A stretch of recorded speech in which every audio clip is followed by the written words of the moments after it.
ये जो सड़कों पर उतरे हैं, जो हड़ताल कर रहे हैं या अपनी नाराजगी का इजहार कर रहे हैं, ये विपक्ष के नेता हैं?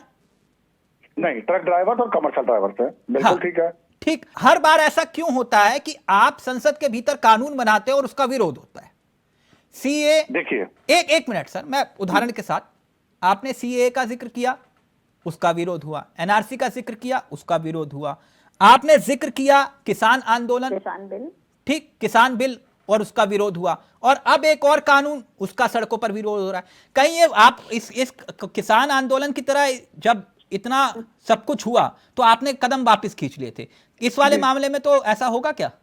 ये भविष्य बताएगा। दूसरी बात, नहीं, आपने दो भविष्य- बातें छोड़ दी, दो बातें छोड़ दी आपने। राम मंदिर भी छोड़ दिया। नहीं, राम मंदिर कहां से? तो आप राम मंदिर तो कहिए। सुप्रीम कोर्ट के आदेश पे बन रहा है ना। नहीं होगा। मैं अपने सहयोगी से चाहूंगा, जो राहुल गांधी ने ट्वीट किया वो प्लीज जरा प्ले करिएगा। राहुल गांधी ने जो ट्वीट किया है वो आपकी स्क्रीन पर है। वो कह रहे हैं कि बिना प्रभावित वर्ग से चर्चा और बिना विपक्ष से संवाद के कानून बनाने की जिद लोकतंत्र की आत्मा पर निरंतर प्रहार। जब 150 से अधिक सांसद निलंबित थे तब संसद में शहंशाह ने भारतीय अर्थव्यवस्था की रीढ़ ड्राइवर्स के विरुद्ध एक ऐसा कानून बनाया जिसका परिणाम घातक हो सकते हैं। सीमित कमाई वाले इस मेहनती वर्ग को कठोर कानूनी भट्टी में झोंकने उनकी जवानी को बुरी तरह से प्रभावित कर सकता है और साथ ही इस कानून का दुरुपयोग संगठित भ्रष्टाचार के साथ वसूली तंत्र को बढ़ावा भी दे सकता है। लोकतंत्र को चाबुक से चलाने वाली सरकार शहंशाह के फरमान और न्याय के बीच का फर्क भूल चुकी है।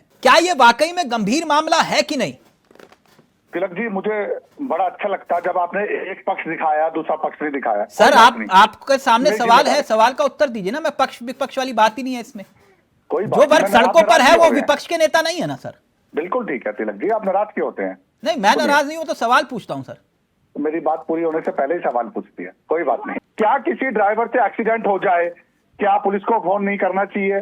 क्या अस्पताल में भर्ती नहीं करना चाहिए? क्या आस पास में उसके परिवार को इत्तला नहीं करनी चाहिए?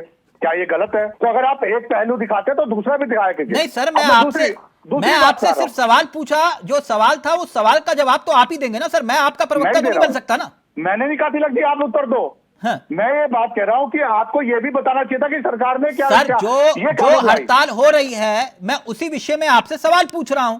142 सांसदों के निलंबन के साथ उस शोर के बीच में आईपीसी और सीआरपीसी पर जिस तरह के हमले हुए हैं इस सरकार के द्वारा, जिस तरीके से इन्होंने उसका असर खत्म किया है, क्या तर्क है? देखिए, ये लगाने के बाद भी कोई ड्राइवर जाकर कहेगा कि मेरे से एक्सीडेंट हो गया, मैं इसको लेके आया अस्पताल, तब भी कुछ नहीं होने वाला। आपने समाजवादी आप पार्टी का गरीबों विकास के किया। पेट पर इतना लात विपक्ष मारने में बैठे वाले हैं, लोग थोड़ा हैं। विपक्ष में आप बैठे तो रहेंगे। किसी गरीब से कोई 80 लेना में से देना 12 नहीं। सीट पवन जी, क्या इस कानून को जिस तरह से विरोध हो रहा है, क्या वापस कदम पीछे खींचे जा सकते हैं? जी, मुझे नहीं लगता कदम खींचे जाएंगे। विपक्ष का काम क्या है? सरकार जो भी कानून लाए उसके खिलाफ विरोध करना और आंदोलन करना। तो ये उनके साथ खड़े हैं। आप मुझे नहीं। ये बता दीजिए, क्या किसी की जान बचाना गलत कानून नहीं, है क्या? आप बिल्कुल सही कह रहे हैं, लेकिन लोकतंत्र की आत्मा इस बात का प्रमाण है कि भाई विपक्ष की सहमति के साथ ये कदम उठा लिया जाता तो दिक्कत क्या थी? तो विपक्ष को तो सारे कानून गलत लगते हैं। नहीं, राम मंदिर के जब खिलाफ जिस भी वक्त 370 में भी 150 हुआ, फिर भी- सांसद संसद से निलंबित थे तब उस वक्त इस कानून को लाया गया। आप अगर इनकी अटेंडेंस देखेंगे, माननीय श्री राहुल गांधी जी की, तो कुछ सवाल कुछ राहुल कुछ गांधी कुछ नहीं है, कुछ- सवाल राहुल गांधी नहीं है पवन जी, सवाल तो वो राहुल विधेयक- गांधी नहीं है, अगर वो ड्राइवर्स है जो अगर सड़कों पर है। चलेगा देगा ना। देखो, 3 दिन तिलक जी, सवाल तो उठेगा। जिस तरीके से किसान बिल पे किया था ना, वही होगा तुम्हारे साथ। मुंगेरी लाल के हसीन सपने, साइकिल तुमको पंचर पड़ी है, साइकिल की चिंता कर लो। 5 बता सांसद है, दिया, 111 फूट के विधायक है, उनसे चाटने काम वाले करा हो लो। तुम लोग। उत्तर प्रदेश के अंदर देखते रहना। इतनी बुरी